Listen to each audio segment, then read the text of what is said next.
caucuses are really groups of people with ethnic likeness.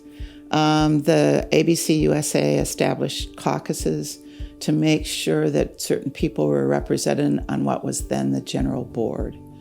And when Evergreen was formed, it was those caucuses that the Vision Committee specifically knew of. Caucuses in Evergreen are spaces where each ethnic cultural group can inhabit and explore life in community in a separate space where we could speak in our cultural ways that are often difficult to translate in other spaces culturally. And then those spaces then give us the ability to have an honest look and a breadth of perspective that then is shared with the greater community. So the caucuses are cultural spaces that are separate but profoundly connected to help us make better choices. The Vision Committee, which was deliberately a diverse group, heard Yosh Nakagawa say at one point that the place he most connected with American Baptist churches was through what was then the Asian American Caucus. And we had gotten to the point where we needed to suggest a structure. We determined a name, we determined a vision statement.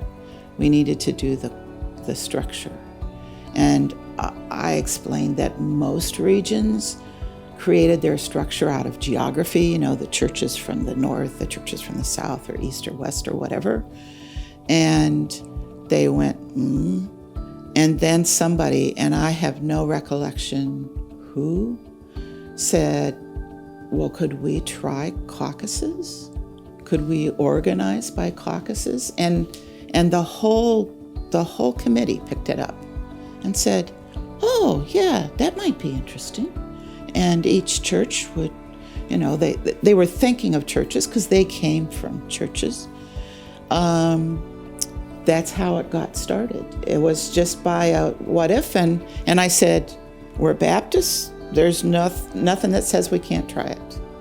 So they continued to build that.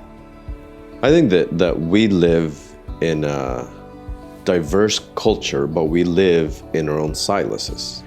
And what the caucus system in Evergreen, it does this remarkable thing wherein you still get your just us time, your private time, but at the same time, in the system, we have built in bridges that almost force you to connect with the others. And what it does is it really reveals not only the reality that we live in diversity, but also the remarkable benefits we could have if we actually walk into that space.